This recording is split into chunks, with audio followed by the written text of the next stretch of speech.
for joining us. I think it's roughly around 5 a.m. on your internal body clock right now, so we really appreciate it. I know folks here have lots of questions. It's just an absolutely stunning film. I want to start with a question, and I want to have you kind of go back to when you started thinking about this film, about a film that would be the follow-up to The Oath, and take us through a little bit of the kind of twists and turns for you. To me, one of the hardest things for a filmmaker to do is to make a lateral move, to start with one story and then see a shift and follow that. And so tell us about how that played out for you. Yeah, sure. Thank you so much, David. It's great to see you, and it's great to be here. I'm sorry I can't be there in person. So this story began, this is the third piece of a trilogy about America post 9/11. And I started filming in 2011. I was interested in certain themes, one of them being surveillance, obviously, shifts in journalism. And I was filming, actually the very first shoot of this film is the one you see at the beginning of the film, which is Glenn Greenwald in Rio. And I had been a reader of Glenn's, and I just thought he was doing something really interesting, sort of off the grid and challenging influential people in really interesting ways. So I went down there not really knowing what the story would be, but that's typically how all my films begin. I'm interested in some themes, and then I start reaching out to people and going into the field and shooting. So I filmed this scene from, when he was still writing for Salon in 2011, and I just always thought, like, wow, I have this great footage of Glenn, and I'll never know, if it'll ever make it into any movie, but I just thought he was doing something really interesting. And then, I think that what Snowden actually had a similar, experience with Glenn, and in terms of that's why he reached out to him, later. But I was doing other filming on the topic. Jacob Applebaum, who you see in the film, and I think who did the Q&A, for the earlier screening. I filmed him sort of in the aftermath of the Arab Spring, and he was doing these trainings with activists in the Middle East, so in Tunisia and Egypt. And I also started filming with WikiLeaks, and that was really interesting how WikiLeaks kind of pushed the media to be more aggressive in terms of how it confronted the government. And so these are all the themes that I was working with and was filming for quite a while. And then I relocated to Berlin to edit in the fall of 2012 because I was having this, because of the border stops that I was having. So I decided to edit outside of the country to protect the footage from the border. And so it was when I was in Berlin that I started getting these emails from a stranger and claiming to have evidence of NSA surveillance. So I had shot quite a bit, but in terms of, I knew pretty quickly when I started getting these emails that this would find its way into a film, maybe a different film, or it was, that wasn't a hard decision to make. But we did in the editing realize that I'd probably shot 2 films, and that as we kind of sort of structured what the Hong Kong section would look like, it became clear that that would be the center of the narrative, and then it sort of determined what could go before it. So I have shot another film, but that wasn't a hard decision to make. It was what was right for the material, and so that's how I sort of arrived at this story.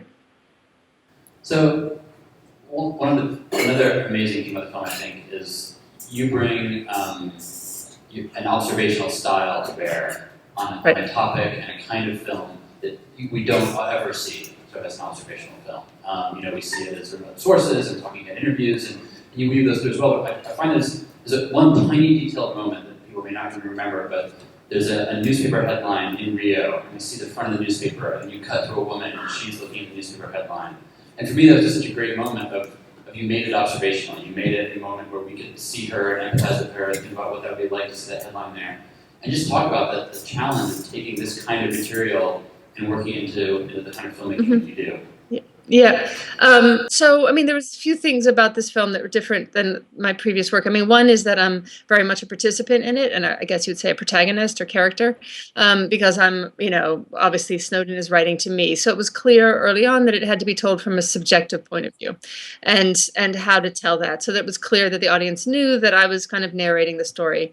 but I didn't want to lose. I didn't want to make a personal essay film where it was all about me. I mean, I wasn't. That's just not the kind of filmmaking. I'm really interested in, in verite shooting and how you construct scenes and how you sort of get pulled into the drama that way.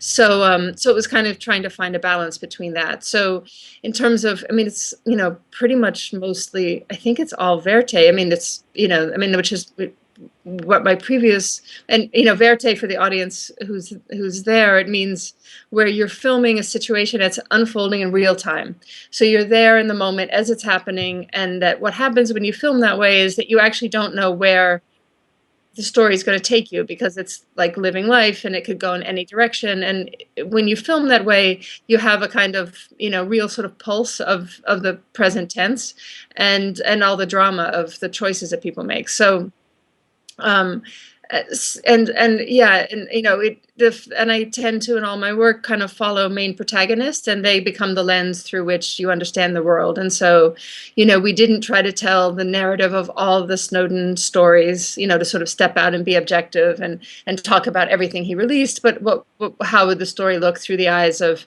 I'm narrating, and then we have Glenn and Snowden. And um so this moment in Rio, we filmed when David Miranda was detained. I sent a camera immediately to film with Glenn, and of course we filmed the aftermath, that people reading the paper the next day.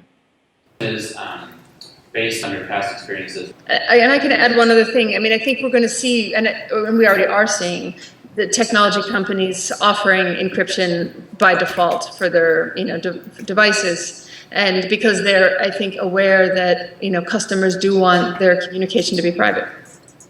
The question is, do you think the unnamed source in the last scene will come forward like Snowden did? And are there other sources sort of in the pipelines that we're going to see come forward? So yeah, I'm not going to go into lots of detail in terms of the specifics. But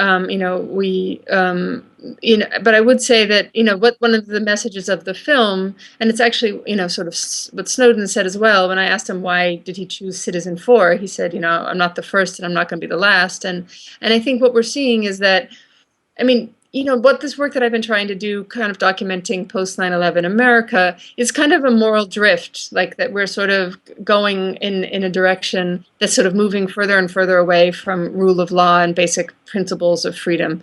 And so in that vacuum, or as we've seen that happen, we've also seen people who are willing to, take personal sacrifices to expose these kinds of things, government wrongdoing. So you have, William Binney coming forward, and then Snowden. And I think that we have and will continue to see other sources that will, whistleblowers who see that there is wrongdoing and take enormous risk.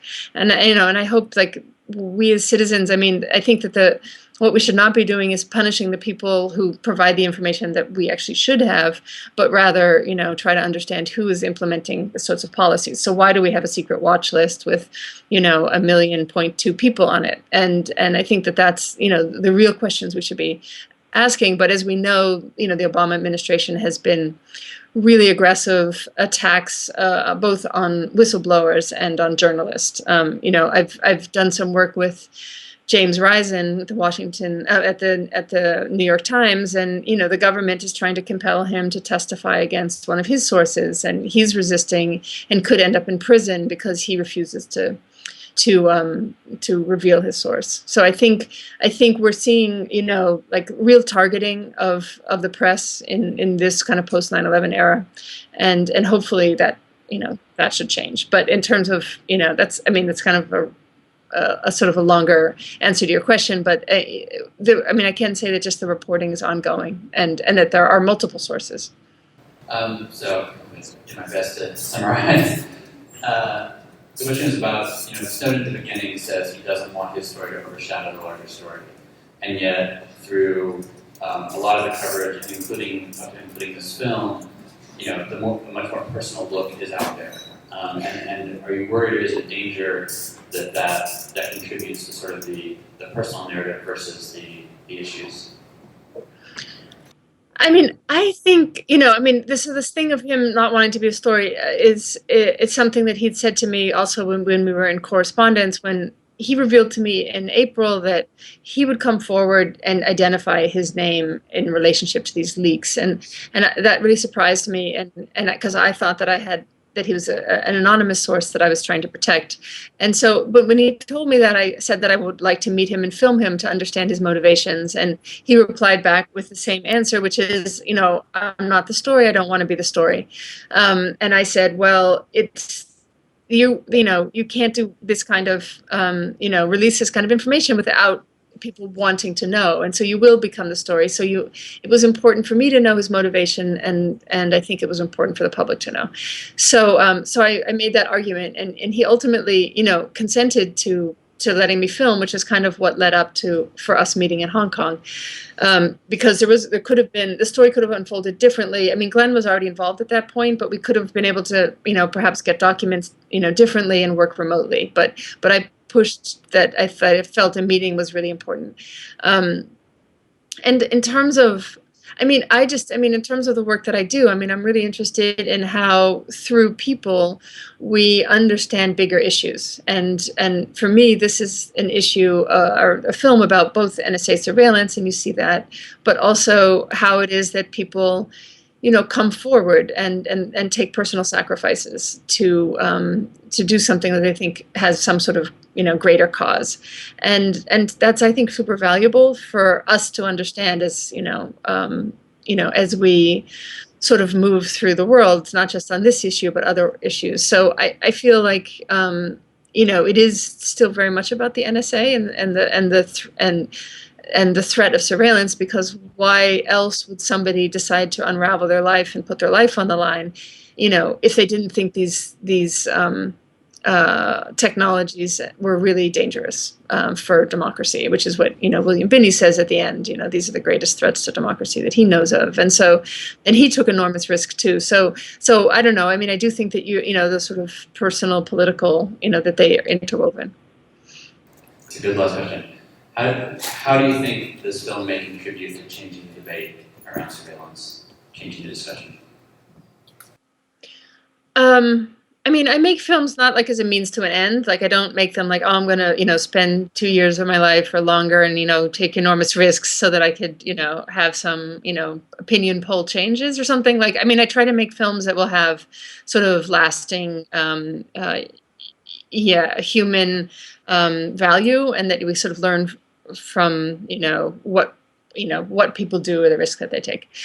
So I think among the things that you sort of can take away from this is the really kind of brutal targeting of whistleblowers and sort of Obama administration. That's kind of people who have come forward to expose government wrongdoing have been, punished really to an extreme level. And I do hope that the film can raise awareness about that. I also think it can hopefully, be what I really feel, it's a film about journalism, and like, you see things that you don't usually see. Like, you don't usually see, a source sitting down, at this level with journalists and working on stories. And I think that it's sort of, it can be used in that way. And I think also, Glenn was extraordinary in his determination to publish, to not be, I think, scared by what, the government's, what they always say is that, you can't publish this because it will just, it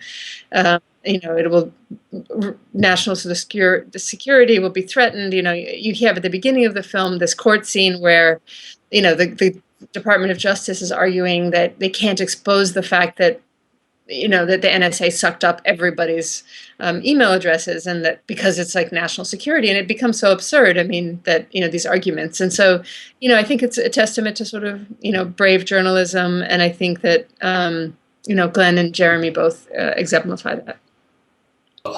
There's no braver filmmaker working today. So, Laura, thank you so much. You'll just sleep.